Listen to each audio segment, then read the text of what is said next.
That's the best. Yes, that's the best. It is now 5 o'clock. We will begin the workshop for the Board of Mayor and Aldermen, January 7th, 2013. Vice Mayor could not be here tonight. He is on duty. And we'd like to remember Alderman Broker, who has had his hip replaced. So please, everyone, please remember him. So hopefully we'll be seeing him soon and wish him a good recovery. For our regular meeting, I will have the prayer, and Vice Mayor would have the Pledge of Allegiance. Please look over our December 5th regular meeting notes, and then we have our December 17th special meeting notes that we all need to review over and be prepared to vote on Thursday. We will have a special presentation from Read to Succeed on Thursday, and we will also have our Employee of the Month. Moving on to old business, we have second reading, ordinance 2013-22, and ordinance to amend Title VII of the Laverne Municipal Code regarding the Laverne Fire Department. We discussed this. This is the second reading. All this is doing is removing the ink off of Laverne Fire Department because that is the incorporation. They are now owned by the city, so it will go from Laverne Fire Department, Inc., to simply Laverne Fire Department. That is the removal of the ink. That's exciting. Any questions? Second reading, ordinance 2013-23, an ordinance to amend the Laverne zoning ordinance as it relates to the planned density residential, which better known as PDR, zoning district. This received a favorable recommendation from the Planning Commission on November 26, 2013. Do any of you have any questions for Ms. Costanzo? Or Bruce, do you have any comments? There will be a public hearing on this Okay. item at 6:30. All righty. Public hearing. Okay. Do I have any questions? Would y'all like for Ms. Costanzo to refresh our memory on any of this? I don't think so. Do you? Of You're- course, I'm I was sure on you planning, re- so I just want to make You sure know that y'all are everything. comfortable with it and if y'all have any questions. Mm-hmm. All right. Moving right along. Motion to remove the Senior Citizens Program from the Parks and Recreation Department and create a new separate Senior Citizens Department. And Ms. Sherry or AC?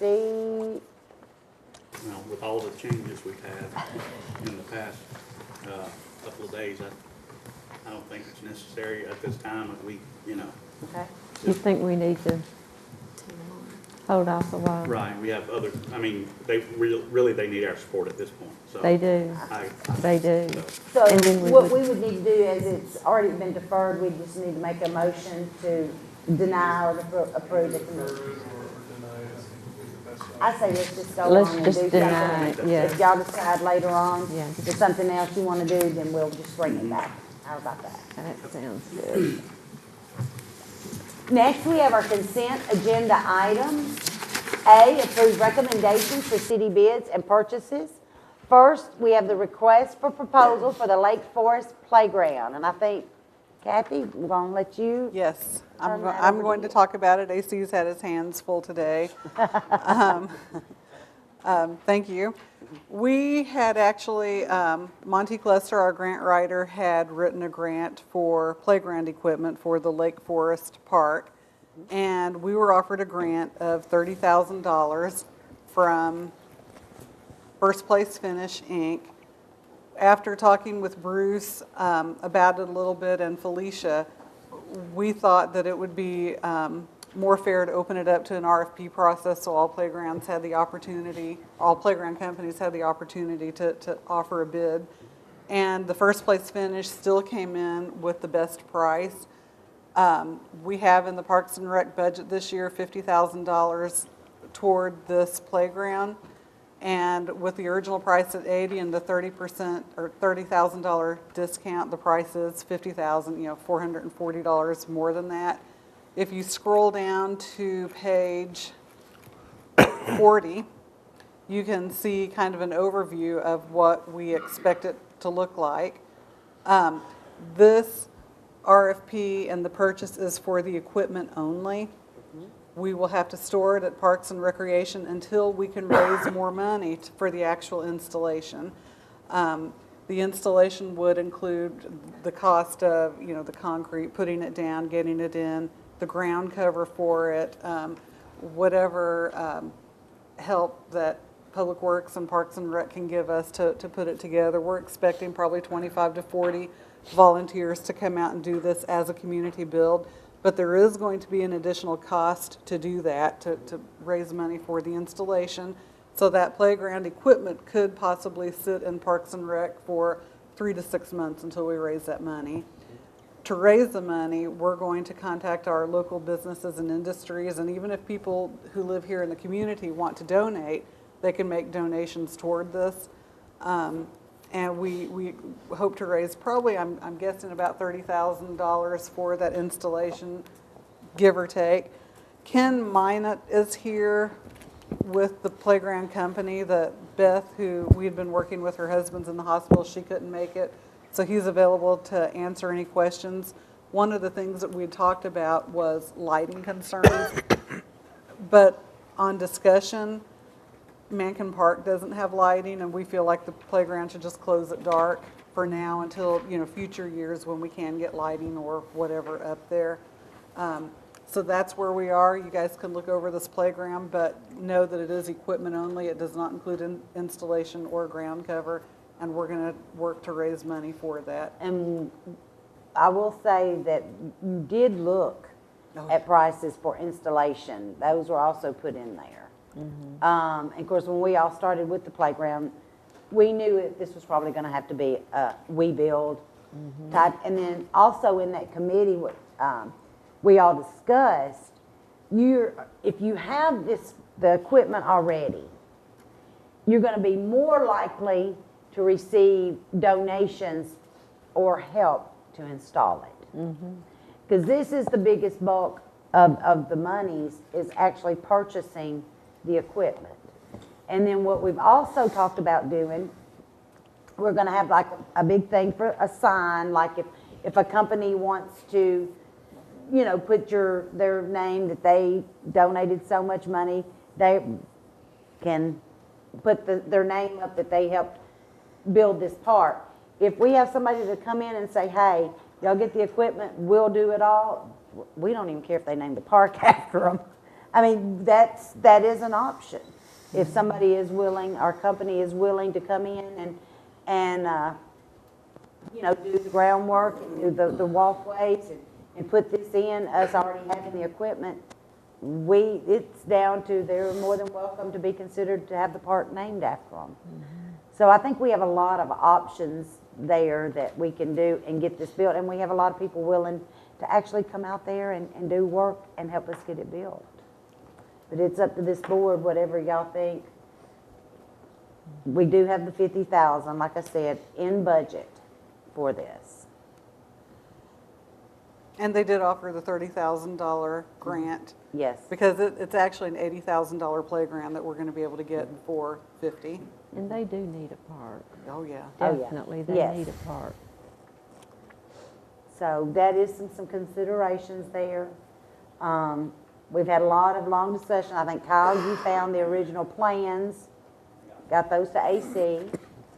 And, I think Garland, you'd even said something about you could do some of the groundwork with his guys, street department. So, if you know any businesses that are interested, put that word out. Because like I said, if they want to come in and help set it up, we'll be more than happy to name the park after them or in dedication to them or whatever. So I think we'll have some takers. If nothing else, make donations so their name can be actually on the sign at the park.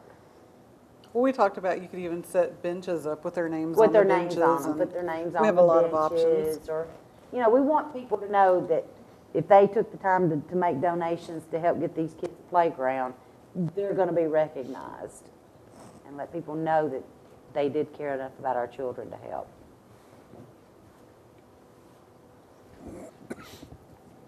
Anybody having questions, comments? And Y'all want to ask? he's here. Ken is Any here. questions? Sounds good to me. And we have gone through and picked out, this is what we picked out, the stuff that we, Some of the equipment may change a little bit as we go in and look through their catalog and think, well, we think we'd like that better. Yeah. But that money won't change. Change. And it would essentially be this. And the other part of that you might need to know, it's going to be 3 different sections.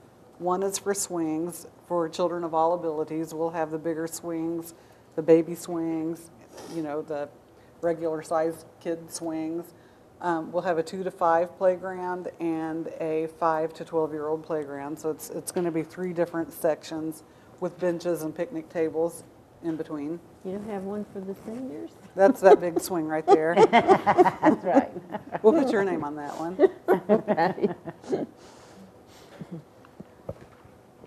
Okay, I guess we're a quiet bunch tonight. I know. I know. Not many. No questions? Thank you very much for coming.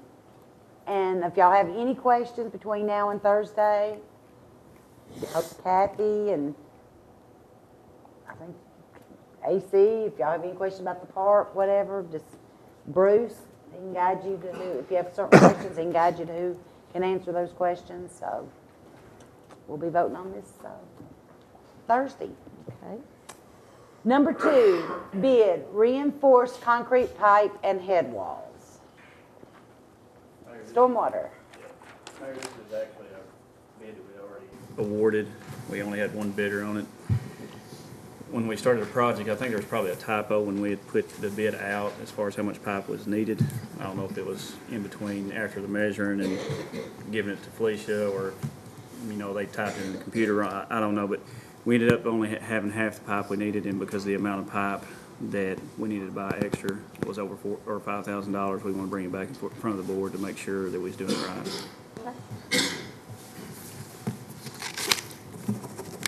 Any questions? Okay, purchase firearms, accessories for police department. Chief, you got that one? I asked Sergeant John Eubank to come up because JJ's the one who's worked on this project for us. He's one of our firearms instructors and armorers and is familiar, and he can answer any of the questions you may have. I will tell you that this is not general fund dollars. This is monies that you all appropriated from the drug fund this year out of that account for SWAT equipment. This is equipment for SWAT weapons. They are suppressors which will reduce the noise that comes if shots are fired in a close quarter situation. For example, in here with some of those weapons, we could very easily have several people with burst eardrums, things of that nature. It would also reduce some of the alarm and fear if we had to fire in a situation with an active shooter within a school or an industrial site or warehousing site, business, whatever. So that's the reason that we're coming to you with these, and JJ can explain then for you any questions you may have about the quotes we had. Good evening. As far as the suppressors are concerned, we're basically trying to revamp our weapon systems within the SWAT team and enhance our capabilities. There are several issues that tactical teams face, and as you can see, I'm dressed in tactical garb. Excuse my dress, but we did a SWAT mission this morning. We're probably, if not definitively, the most active SWAT team in the entire county. Our weapon systems we currently have now, we work generally in close quarters combat situations, whether we make entry into a home, and fortunately, by God's grace, we haven't had to use any deadly force in those situations yet. But just this morning, and I'm not going to speak too much about the case, but we entered a home he had 4 sniper rifles, and he had 3 different AR-15 platforms, which are what we use. This guy was a convicted felon. So the weapon systems we're trying to utilize here, bad guys have the same thing. So we're trying to get an edge. The problems with our current weapon systems that we have is they're the right caliber, the right amount of firepower that we need, but inside confined spaces, we need to eliminate concussion and flash.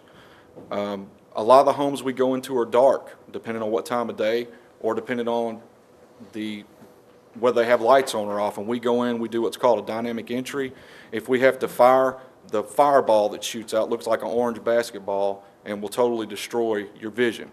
The concussion issues alone in confined spaces such as bedrooms, closets, can result in sinus cavity blowouts or eardrum rupture. This has happened. It's been documented across the entire country with SWAT teams and also military units. Currently, we have no capability for suppressors on our entry weapons at all. We're trying to get in line with Metro Nashville, with Rutherford County Sheriff's offices in Murfreesboro. They all use the same systems that we're attempting to utilize. But even bigger than that, the communication issue. We have to stay in constant communication with one another when we make entry into a home. And if you can imagine the deafening sound from a confined space with an explosion coming out of a weapon, we can't communicate properly, especially if we lose our hearing. So it's definitely a tactical advantage that we need to stay above and beyond the curve, to stay out in front of the criminals that we have. And the beauty part of it is the criminals are paying for this. That's correct. Yes, ma'am. That's always good. Absolutely. So, If you have any questions, we went through and solicited bids across the board. Tennessee State Armories, it's a sub-company also known as Hero Gear. They came back with the best prices on everything that we had sent out, and they're a Winchester company in Winchester, Tennessee, so it's state dollars as well. any questions?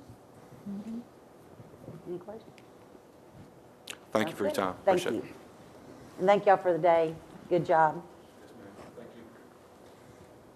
you. All righty. Number 4, ratify purchase of Sonic Firewall software renewal. Glenn, is that you?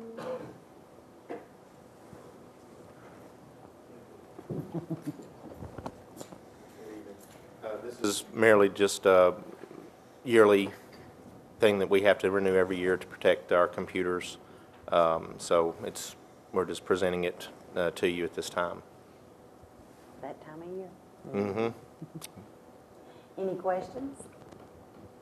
That was easy. Thank you. B, approve right of entry and temporary construction easement for the Tennessee Farmers Cooperative to allow the Stormwater Department to fix a ditch line on the property. Kenneth, you or Kyle have that? I'm gonna let Kenneth talk. Okay. He's done more work on this. Basically, we've had a complaint from subdivision. It's not really fixing the co-op's ditch for them. We've had a complaint from the subdivision on the south side, the older area, Tipperary Heights, I believe, and some other Yes. that runs through the co-op property, so we need to get on the co-op property to fix it, but Kenneth can inform you of exactly what we've had to do. Finally getting fixed. Basically, Cal just pretty much gave the gist of it. I've been in talks with co-op's attorney, and basically he want to sit down and talk with me just to go over the gist of the project. It's fairly simple. We get in, knock off a few inches on the ditch, and get out, pretty much, the gist of it.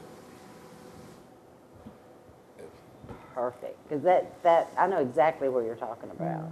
Pretty much it's- On old Walden Road. Right, and as soon as you come across Old Walden Road, I think it's a couple of feet high, the ditch line is, so we'd have to, like Ken said, cut it down and then bring it all the way through, because you can't just cut, we was having to get on co-op property to do it, so to do that, their attorney had told Kenneth the only way they'd gladly let us do it, but the only way they'd allow us to do it would be by a formal agreement. So Evan has worked with their attorney to put this document together. We need the document to be able to, or the easement to get on the property to do the work.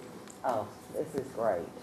And hopefully it'll fix the issue that they're having, because water's backing up because the ditch line's was filled in over the years. Oh, yeah, I've seen water in that one house up there in the garage. Excellent. Any questions? Any questions? Sounds good. All right, we're going to move on to new business. It's motion to appoint and remove board members. First, we have a beer board, one term expired, which is Michael Jolly, and I believe he does want to stay with the beer board. Next, we have the Greenway Advisory Committee. We have one term expired. We did talk to Robert Lee. He does want to remain on the Greenway. Next, we have the Historical Preservation Committee, one term vacant and one term expired. We have not gotten a hold of Teresa Kennedy, and we've yet to have an applicant for the vacant position. Does Miss Kennedy still live here? I don't know. We've not been able to get in touch with her yet to see if she wants to stay on, and part of that is her contact information is apparently out of date. So we're going to continue to try over the next month and see if we can get in touch with her. As of right now, this will not be on the agenda for Thursday night unless we get an application for this board. Excellent. Okay. Next is the Library Board. We have 3 terms expired. Felicia Smith, Vaughn Barr, and Lori Stanfield. Felicia and Vaughn wish to remain on the board. Ms. Stanfield has stated it is difficult for her to get off work and attend the meetings. She did love being a part of the library Yeah, it board. was hard. She's so precious, but she just said it's just right now, it's just not doable for her and her job. So we do have one application, or one position open for the library board, and this is a really fun group and a great board to be on, so those applications in. Next is our Local Emergency Planning Committee. We have 1 term vacant and 5 terms expired. I think we'll probably be doing a little rework on here. Ricky McCormick will, I'm sure, be put back on there. I would think so. And we do have a vacant position from LFD, and that'll be up to our new chief. Who you recommend or want to put on there? I got back from Bruce today. We're probably going to wait until we get the assistant chief. Okay. All righty. Then Burl Davis is, have y'all talked to Chip and see if he wants to remain on there? Yes. Excellent. And then we do have a vacancy in Public Works. We'll probably wait and fill that probably next month. We hope to have that utility manager position filled by next month, so. Perfect. And then Bruce, UNAC don't have an option either, so. We do appreciate y'all. This is, believe it or not, this is a very important board, and they work very, very hard in these boards, so I appreciate them. Next is our Parks and Recreation Advisory Committee. We do have 1 opening. Mr. Ike Bauer has stated that he is interested in remaining on that board. And next, we have our Seniors Advisory Committee.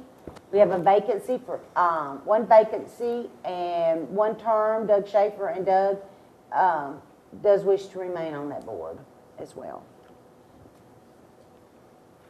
Next is the Stormwater Appeals and Advisory Board. We have, let's see, let me get them right. Mr. Garvin's expired in December, and he does wish to remain on that board. Then we have 3 vacant positions. And we have, Mr. Garvin did reapply, and Mr. Freeman. So we've got those. We'd love to have 1 more. But we have 1 more vacancy to fill on that board. That board is a very important board as well. We'll have 2 more. to 2 fill. more? Okay. These are very, very important boards. It does right now meet once a year.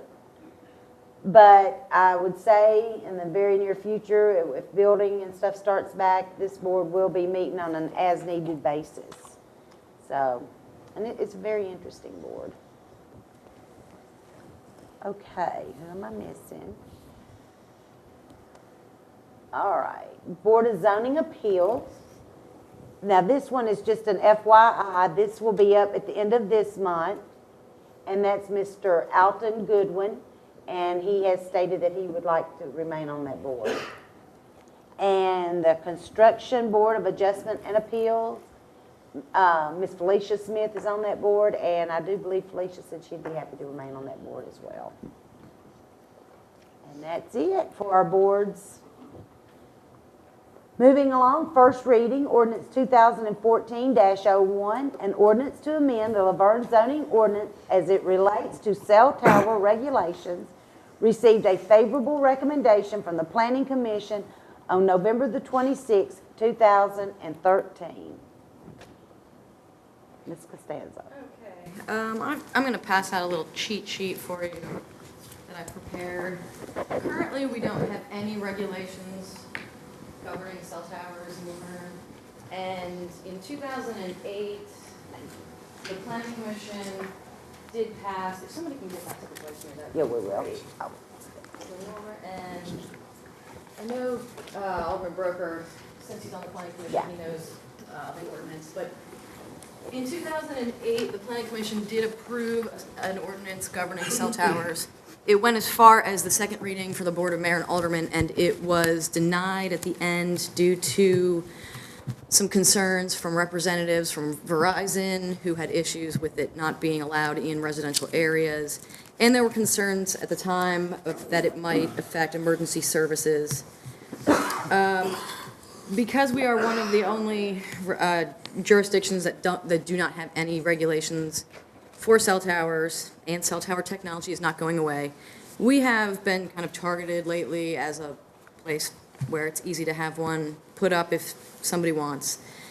And it would be a good thing for us to be able to regulate them. So I basically brought back up the ordinance from 2008 and I made some changes to it. The little cheat sheet that you have on the front describes the main provisions of the ordinance. It's got definitions that define all different terms pertaining to the cell tower industry. We have an application fee of $1,000 for new construction.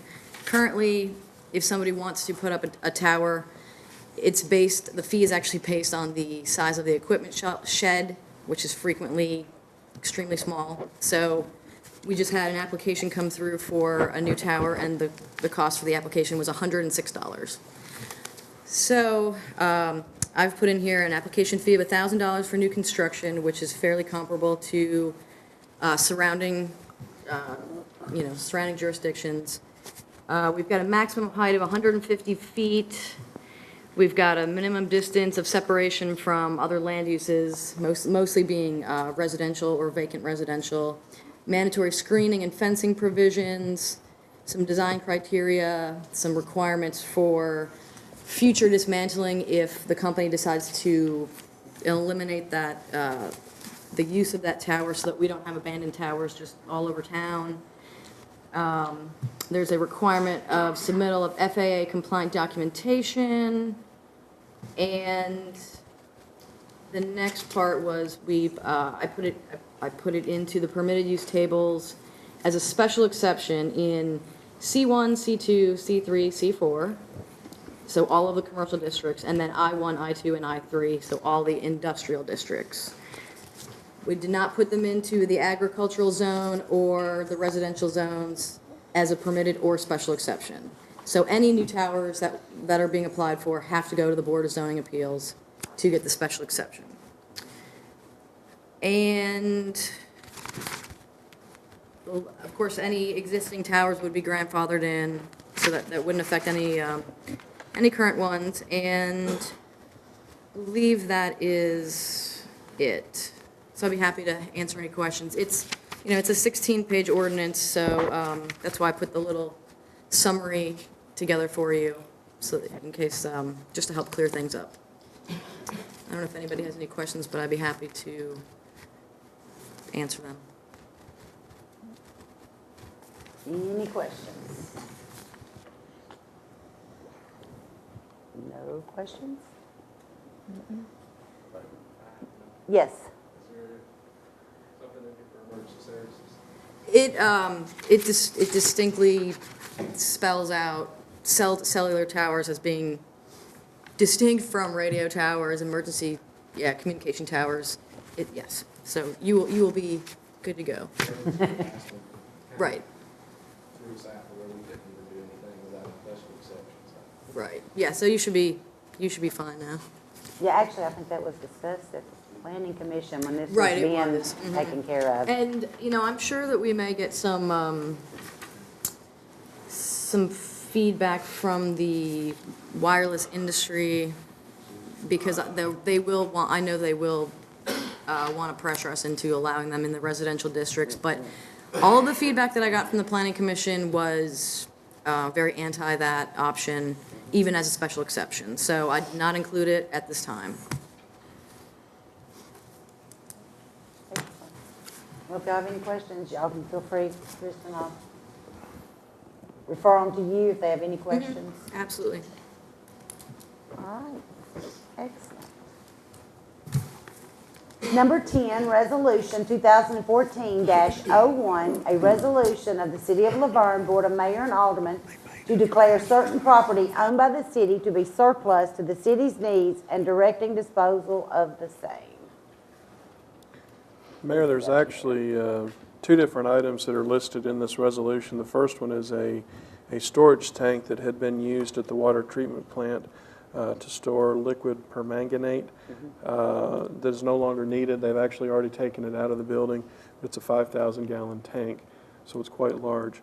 The second item, which is in Section 3, is basically surplus water meters, the ones that have been removed during the installation of the AMR meters. We would like to possibly make that from here on, because we're going to have, another 9 or 10,000, however many's left, to make this kind of a blanket approval for those in the future. Basically, all we're going to do is sell those for scrap.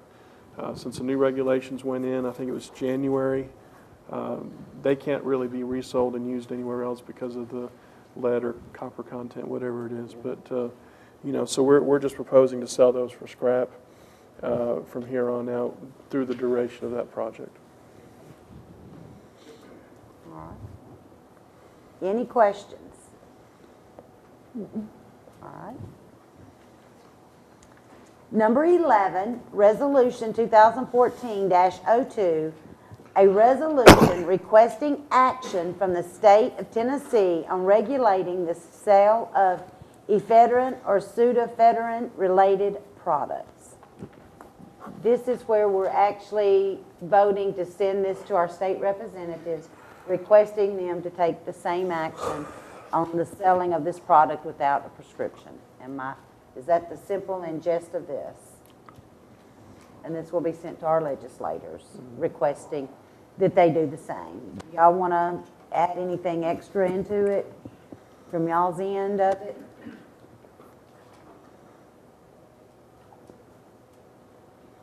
I will, from the standpoint of what I said before.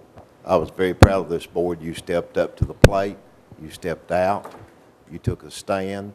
We knew up front that there was a good probability of what the AG would say, but the AG hadn't said anything at that time, and didn't until several municipalities and county governments began saying, we've got problems. We've got kids that are dying. We're spending a lot of money to care for these children. I've heard a lot of complaints. I've had a lot of friends complain. I'm sorry, if it comes to you getting a prescription to go get pseudoephedrine or ephedrine products, or Smurfs coming in who are college kids or dopers or whomever, that meth makers are paying to go buy it place to place to place without a script.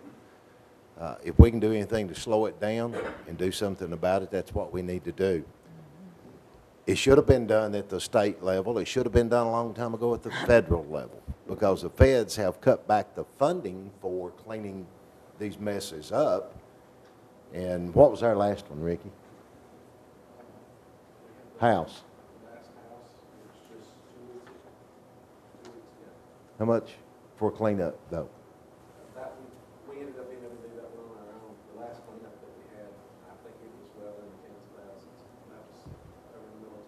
and I've seen them where they had to destroy buildings, destroy vehicles. If we go and we do it, then we wind up, in many instances, paying for the vehicles.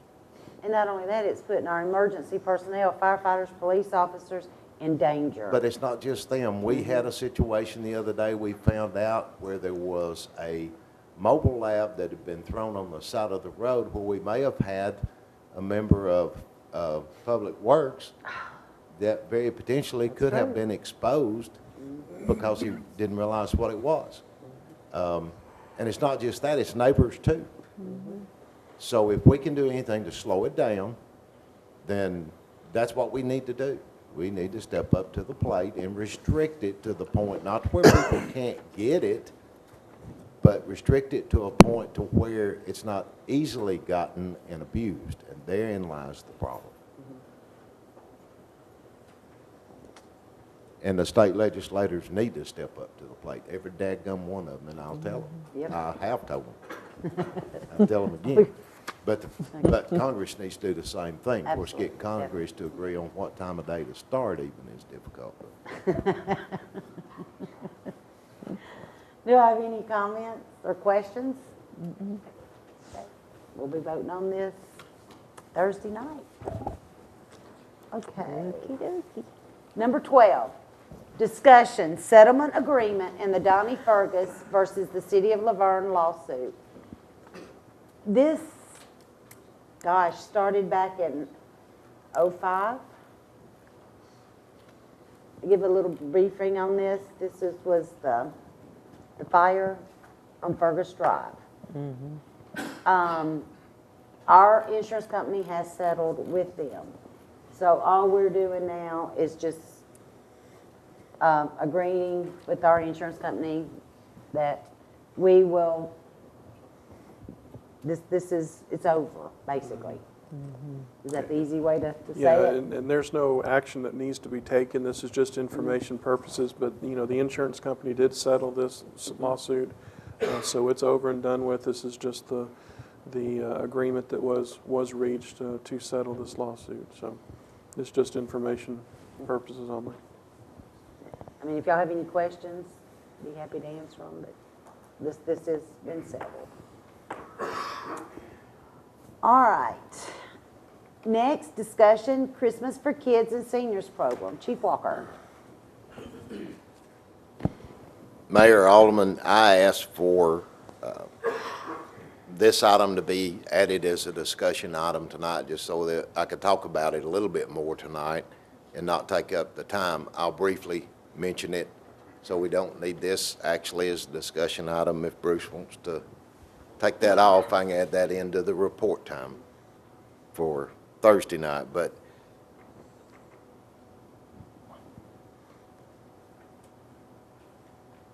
I came from a small town where everybody knew everybody, where the Lions Club when I was growing up was there at the One Red Light in downtown Dunlap playing Christmas music and taking donations at that intersection in downtown.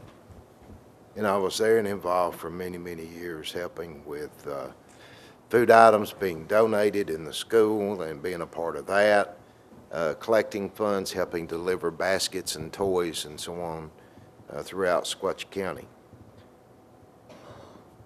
Laverne is a city now of about 35,000 plus, and a lot of times many people don't see and know about some of the things that go on in our city. But there are a lot of people who are hurting. But this is my third year to be a part of it here, and I'm very proud and very honored to have the opportunity to be a part of it. It seems like every year it's kind of slow, kind of like it was, and at the last meeting I mentioned something about things were a little slow this year coming in. We had a gentleman that was here who was giving you a report on something who doesn't even live in this city, who after the meeting was over came to me, and it wasn't a corporate donation, it was a personal donation that he pulled out of his pocket, put in my hand, and he said, use this for those kids and those seniors. A lot of people stepped up to the plate. A lot of city employees as individuals stepped up. Not only did they donate, they helped, they contributed, they helped deliver. We had 205 children this year that we were able to deliver toys and clothes to for Christmas. We had 91 families that were provided food baskets this year that we were aware of. And that was boxes that were donated by Feed the Children, again, like they did at Thanksgiving, and then canned foods that were collected, and then a turkey, milk, eggs, and bread. We got canned goods from our Food for Fines, I think it is, Ms. Donna. And that's where you were able to bring in a canned food item in lieu of a fine at the library. Roy Waldron School had a collection, and we received canned foods from those children there. Old Dominion Trucking has done it for many years, and again, we had, what, a truckload, Garland? Oh, yeah, big truckload that came. Rock Springs Elementary School collected. And I say those two schools because they're here in the city. And in addition to those two, Rock Springs Middle School, where about half the students are Laverne children, had their drive again like they started last year for Thanksgiving. They carried it forward this year for Thanksgiving and again at Christmas, and LFD and LPD helped deliver, along with Box 100, the boxes that they had of names they had gotten there at the school. So there were additional people who got food items as a result of that. And a lot of citizens, you wouldn't believe some of the bags that were carried in and flats of canned good items that were brought in, et cetera, et cetera. A Firehouse Fellowship this year once again contributed, and that's something that the firefighters have done for a number of years, as in the past. We had a business from Smyrna that came and said we'd like to contribute and help. They also, I believe, contributed and are going to help, or are going to contribute and help with the playground. Kind of makes you feel good. It's in the community still. Rick at Will Stands, for 2 years in a row now, has sponsored a golf tournament that specifically goes to this. This year, Rick was upset, and he was afraid I was upset at him, and I told him, no, not at all. It was actually scheduled on the day of Old Timers Festival, and we all know what that is for us. Nobody could have even thought about playing golf, much less leaving town, because everybody had to be here. But because it took all of us to get it done. But Rick did it again, and he presented, Sergeant Davis is president of the FOP Lodge. He presented Chip and I a check for $1,000 from that golf tournament. Scott Equipment, Meg's Playhouse. I don't know how many people know, but those children came and they brought toys and contributed. And they also brought the check that they had been awarded for winning the parade float competition. That check was donated back for this project. I can't tell you the number of individuals from Laverne, several from Smyrna, several from other areas. The sweetest little couple was a lady who walked with a cane. Her husband is blind, and they came here to City Hall. And then you all brought them across the parking lot. They brought bags of toys that they had purchased, and they also made a sizable monetary contribution. They live in Antioch, and they were looking for a place to help. And they are older than me, so they're seniors. It kind of makes you feel good with the number of people who stepped up, stepped out, and once again, all of those city employees too who contributed in so many ways, even with monetary things. Quantum Manufacturing, Walgreens at Hamilton Church in Antioch, Walgreens of Franklin had collected toys.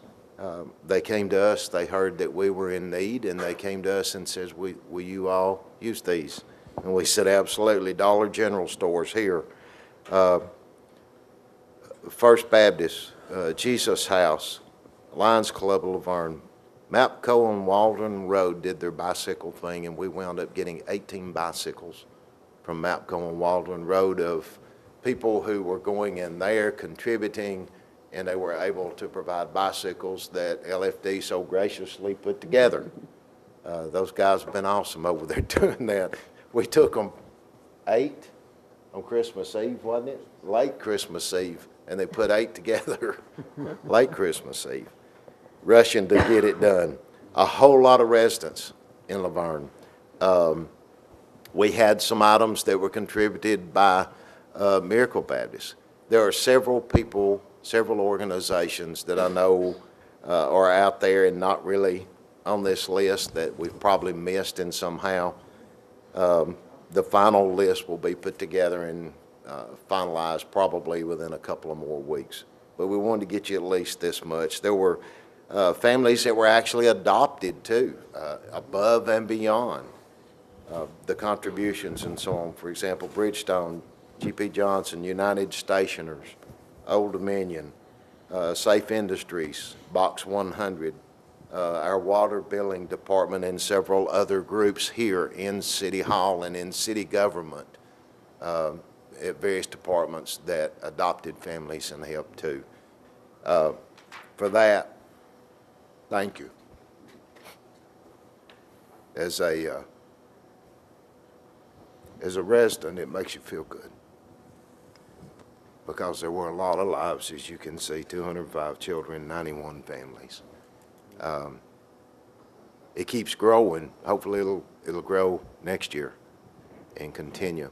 It'd be nice to say we didn't have any families here in need, but I don't think that will ever happen. Not in the world we live in today.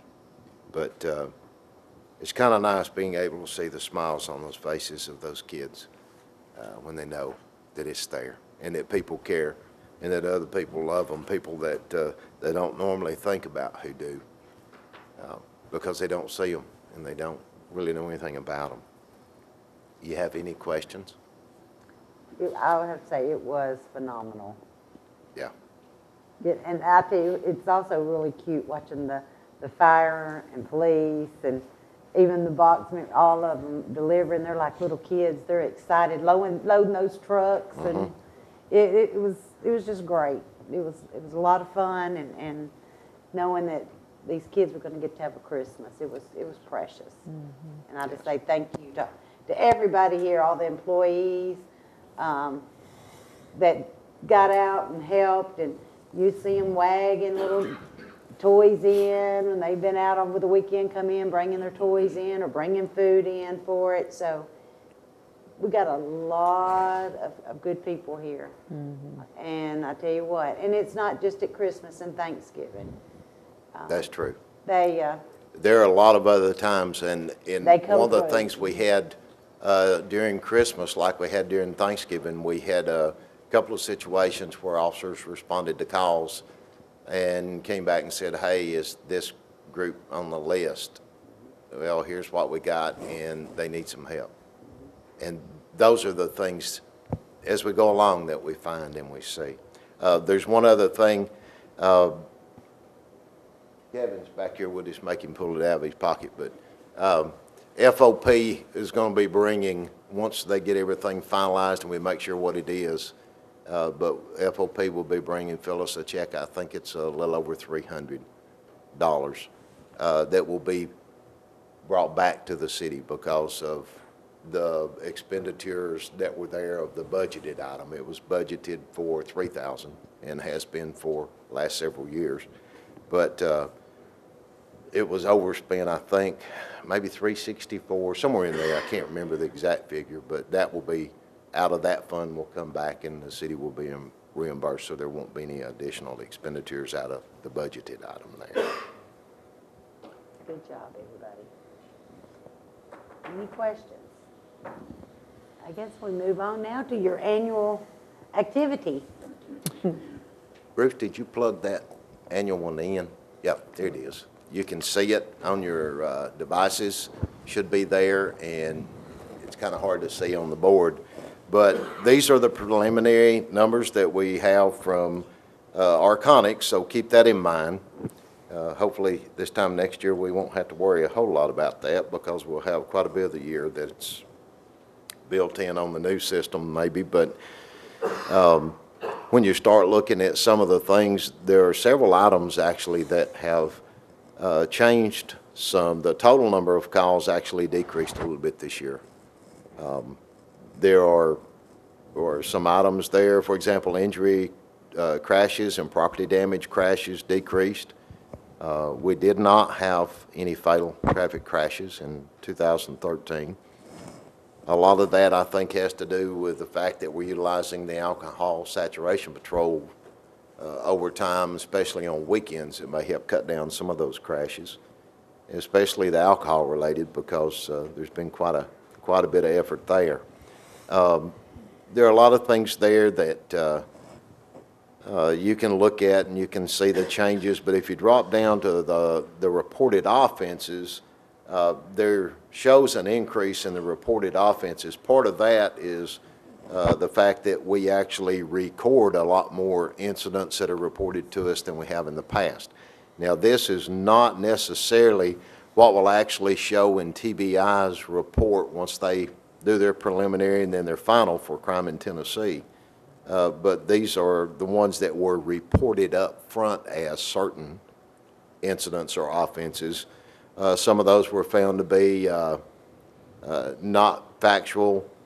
Some of them were not what they said they were, so that's the reason that some of those numbers are a little bit different. But if you look particularly at our burglaries, the burglaries as of right now appear to be down again this year, and I believe them to be. When you look down at drugs, you say, well, that's a lot of offenses. There's a lot of offenses there because there were a lot more arrests for drug offenses this year because of the work of our narcotics unit over in CID. They've served a lot more search warrants and made a lot of really good cases. And Little Mike's helping some now too, so. The fraud cases look like there's been a lot, and from the way those are reported up front, a lot of those are the counterfeit bills we're getting reported to us. We've got a lot of businesses, as I said not long ago, that are receiving counterfeit bills, 20s, 50s, and 100s. And that's happening more and more, and the quality of them are really good. Even the pens that you use to try to identify them don't necessarily work. If you look straight across, when you look at the domestics, they appear to be down. I'm not real sure that's a true picture. We'll wait and get our final version from our TBI numbers because those are the official stats, not what was reported. Thefts are down again this year. Our sexual-related cases are down, rape, battery, etc. Appear to be down. I want to wait and see what those look like too, because some of the classifications changed just a little bit on that, especially where children are involved. Our suicides and attempted suicides came down, thank goodness, this year. That's one of the hardest things that that our folks deal with. One of the tough kinds of cases when they respond. Sometimes you just look and there's no rhyme or reason that you can see because nobody seemed to know. If you look at the number of arrests, they're not much more than last year, but things seem to trend according to what's reported and what's actually there. Our DUIs appear to have dropped. They did drop by 5, but part of that I think is because of the result of the success we've had with our alcohol saturation patrols, because they're out there. It's not because we're not out there looking for them, and our folks are continuing to be trained in recognizing and taking enforcement action on DUIs. And we'll continue that this year too. Those classes are free classes for us through the Governor's Highway Safety Office, and we're going to be doing some more, maybe even hopefully hosting a class here. Other than that, it looks like, once again, this year, things have maybe slowed down just a little more. The only problem is, who was it, JJ? I think maybe said it earlier, it's those every 2 or 3 week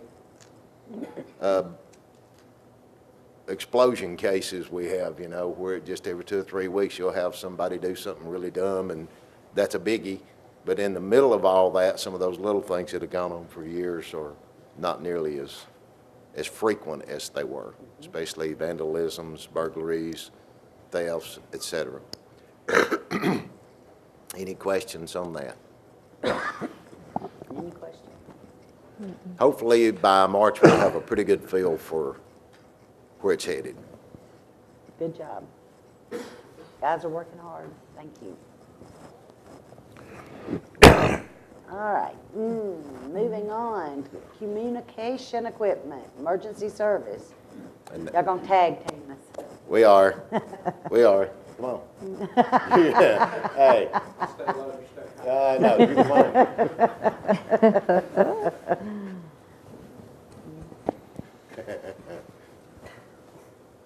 Ricky and I both have talked about this.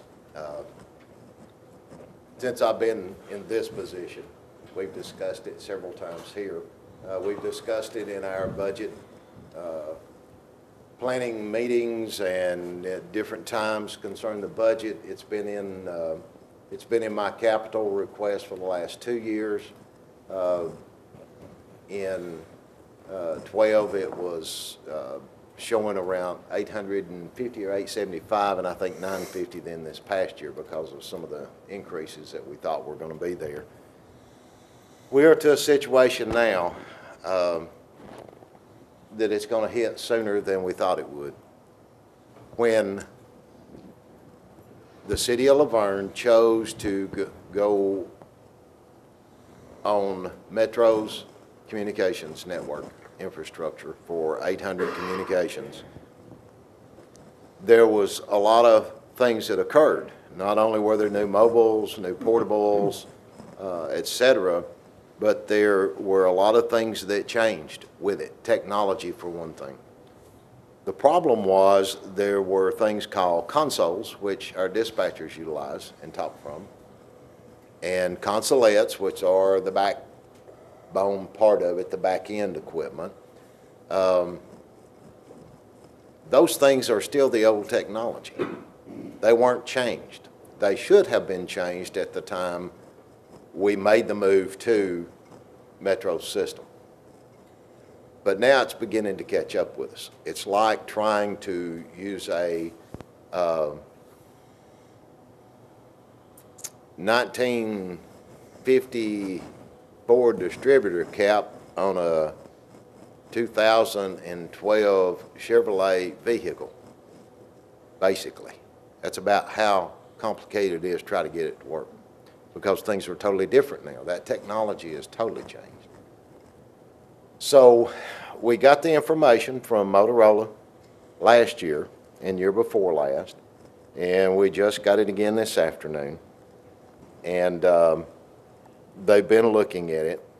Ricky and Brian Rowland. Brian has had a lot of background not only with systems but with communications too, in his time that he's had doing what he does with law enforcement. But they went down and talked to Metro the other day, and I'm going to let Ricky tell you about that part of it. Well, where we're at when Chief says that we're kind of come to the end of the road, as of March 1st of this year, Metro Radio will be doing their final shutdown on their system to be switched over to P25. Some of the problems you've been hearing us talk about for about the past 6 to 8 months, during that migration from the system they were using to the new mandated P25 system, it's cost us a whole lot of time down. There's been a few times we've even switched back over to our old system because we were having so many problems connecting to Metro. What we've come down to is the other day our meeting, I guess you could say it went good, it went bad. It was more of a courtesy to us to let us know that we're down to the last of the municipalities and other agencies that are on their system. We're down to about the last 8 to 10 agencies that have not been able to switch over to P25.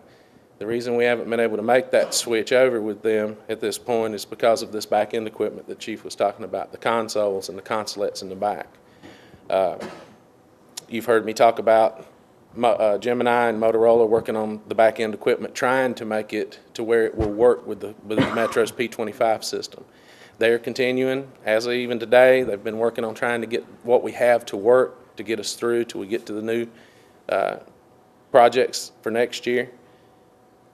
It's come down now to where Gemini has actually had to have an attorney draw up letters to Zetron and to EFJ because they're not wanting to work together to get this done for us in a timely manner.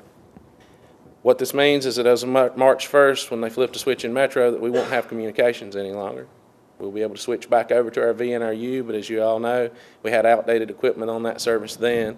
We've kept up our infrastructure for that. We've kept up our mobiles in our cars. The problem we would have if this occurs is the portable coverage. We won't have any. We have, I think, 20 total usable portables for the police department. And as of right now, we may have 3 portables at fire. So what it's come down to, and the reason that this is in a 2-part thing here from Motorola, is we've had to ask them to come together and put something together for us pretty quickly.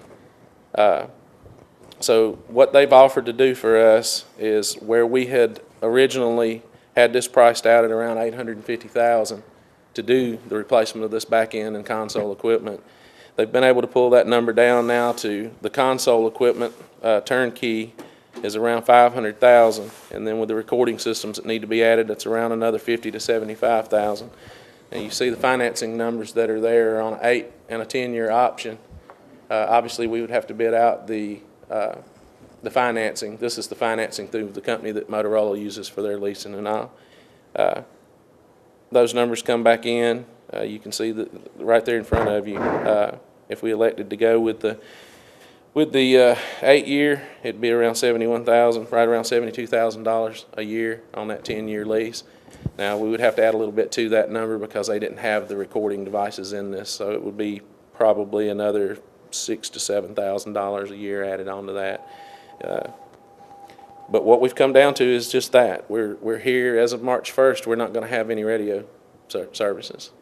It's not because Metro's just wanting to flip the switch and cut us off. It's because it's their deadline and it's their switchover day. That's when they need to be 100% switched to P25.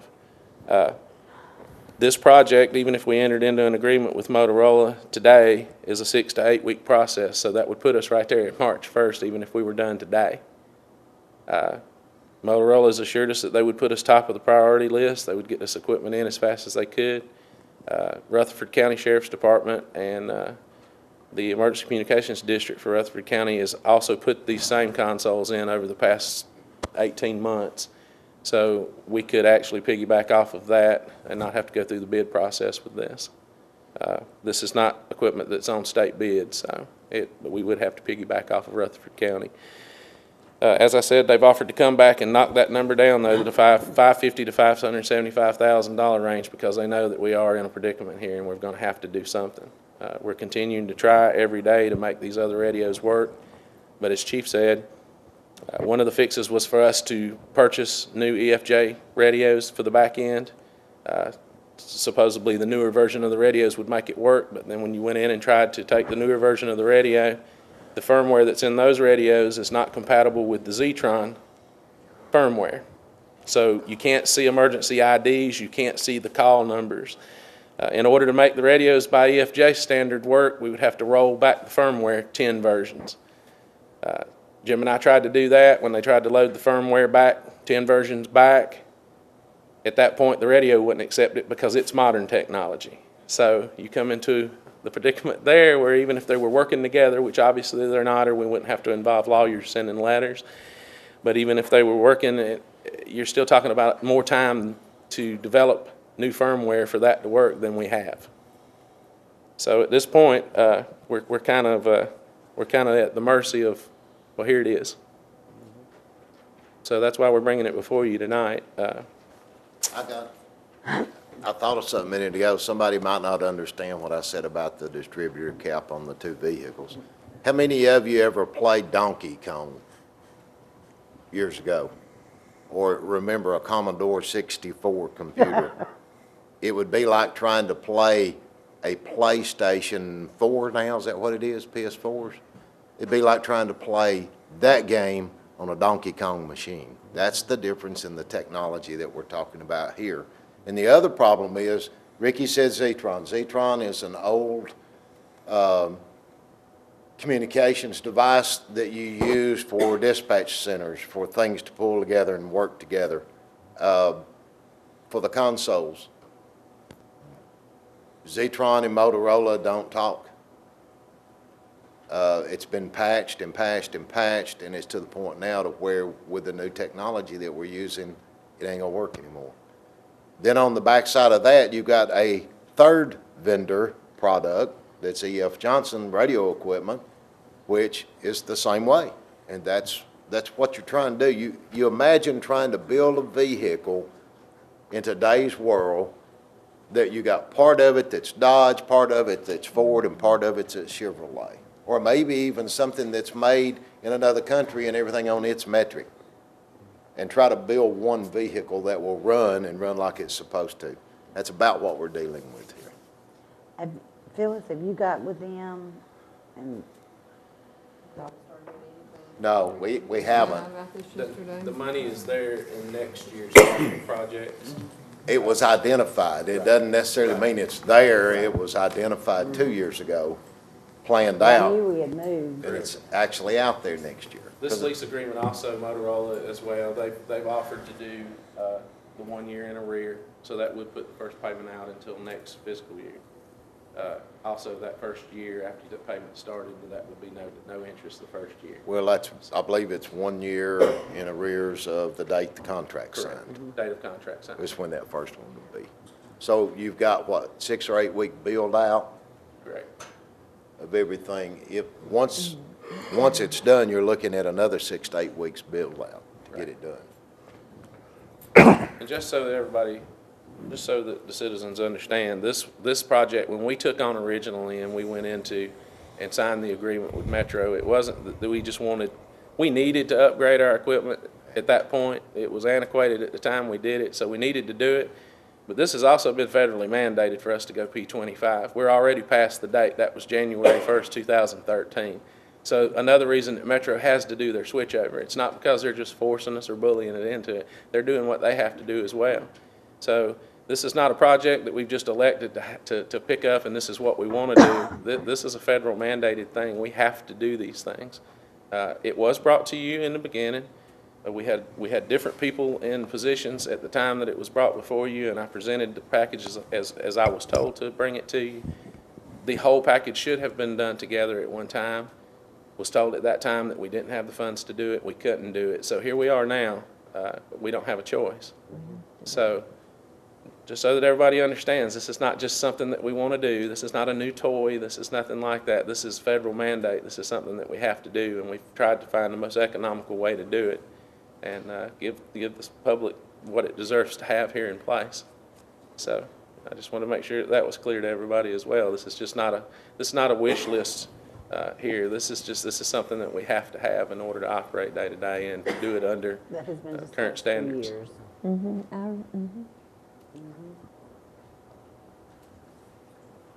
Is all of that clear as mud now? I know that's a whole lot thrown on you at one time, but the gist of it all is that, March 1st, pretty much we will be communication none. And as I said, that's not something that's Metro is, it's where they're at as well. This was a federal mandate to switch over nationwide. It's not just us in Tennessee or a few states. This is federally across the nation. This is where we're at this point. And that was why I thought that it was a better idea for us to do this project in whole at one time. Any questions? Any questions? Thank you, guys. And so I guess we need to put this on for Thursday? No. No? I don't see how we can have the financing or anything ready by Thursday. I mean, if we push it out to the February meeting, we're only a month out from March the 1st, so we're really in a big time crunch, and I'm not sure what our next step is, to be honest with you. We'll have to nail down the financing first thing. May have to have a special meeting. Okay. Well, one of the problems we had is, we met with Motorola 3 months ago, I guess it was, and told them, folks, you need to be planning to get us information. Our budget planning time's coming, and we've got it out there for this next fiscal year, and we need to be prepared to do that. And then, was it week before last, you and Brian went? Well, actually, last week. Last week, week before last, Metro wanted to meet, and Brian and Ricky were able to get together, and they actually went last week to meet with them. But, that's why we're where we are, because they didn't call and say we need to talk to you, but they weren't. I want to make sure everybody understands too, Metro is not holding us hostage as such. They were trying to come to us and say, here's what we got, folks. We just want you to be ready, because we're going to have to flip a switch, and we're to the point where they're ready to do that, because if they don't, then they got problems with their system. And they've been really good to us, especially through this part of it right here. They've even offered, because we have to run all of our vehicles and all of our portables have to go back through once we get this portion fixed for them to program, and they're willing to work a 24-hour shift in order to get that done quickly for us, so that they can meet the deadlines that they have and we have. So they've been really good to us to work with. It's I don't want anybody to think that this is just something that they're forcing on us, because it's not. It's as I said, it's mandated by the federal government. It's what we have to do. And this applies to all of our radios, not just police, fire, but Fox, Public Works, all the city Water radios, department, water that will have to be plant. flashed, rescue, et cetera. Well, y'all just coordinate all this and let us know if we need to have a special call meeting, we will. Just let us know. But thank y'all. All right. Discussion, Football League Program, AC.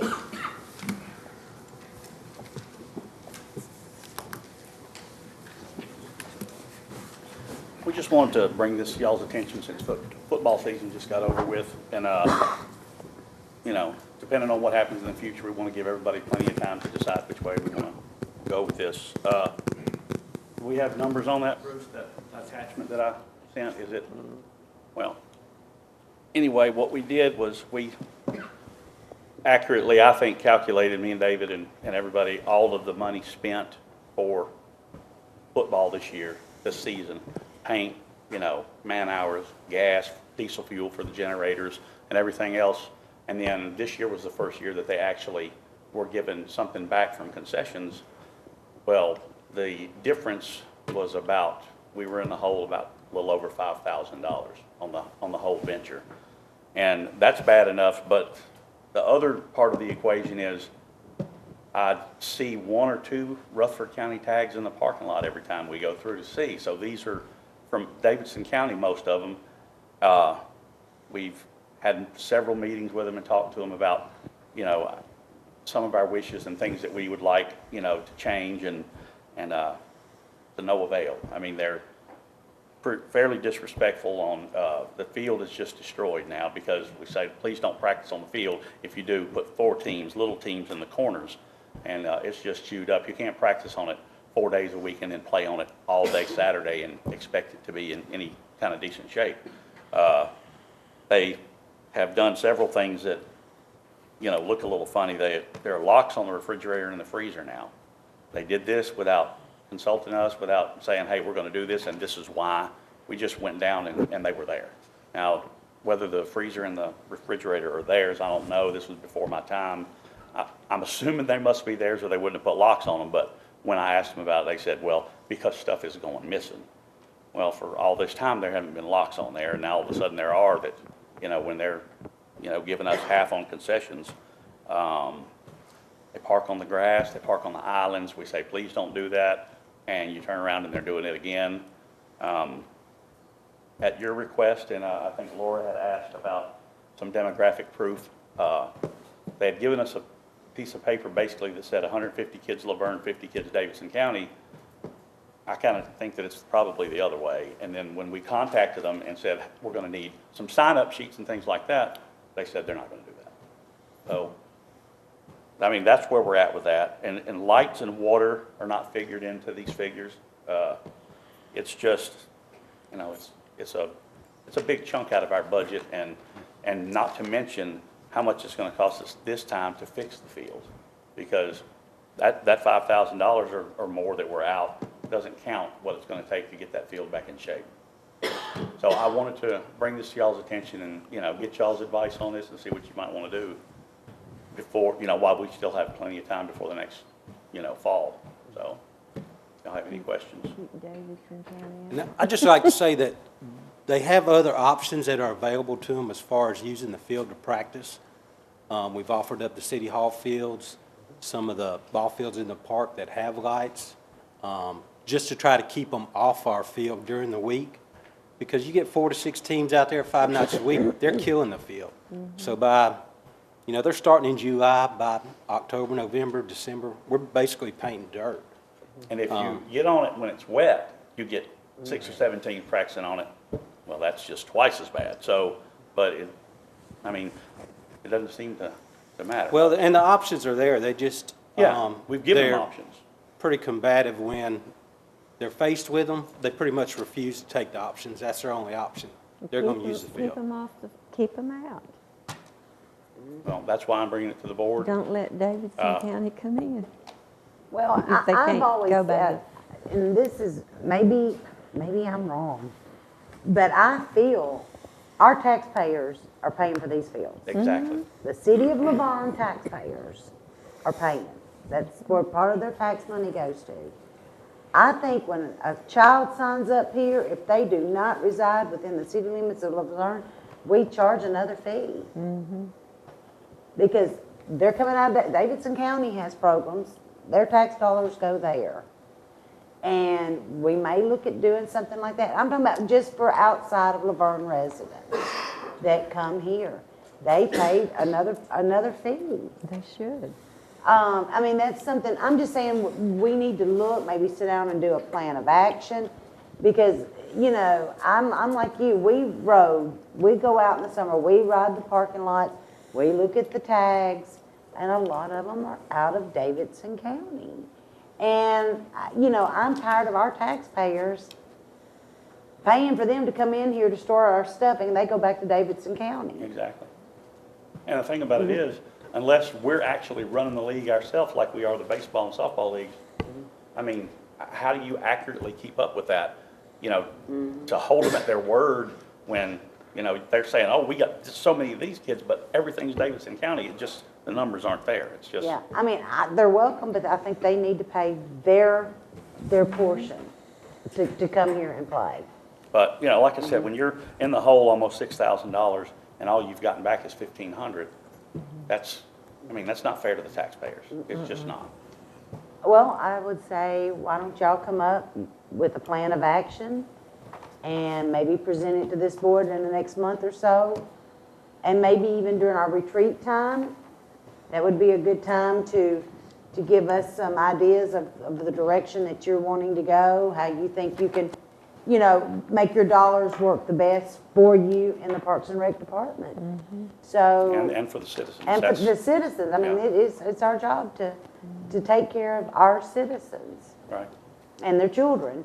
And, but maybe during the retreat, do that and have a plan of action and decide it from there, because it's coming up. We're looking at some dates, maybe, excuse me, the end of January. The retreat. The retreat.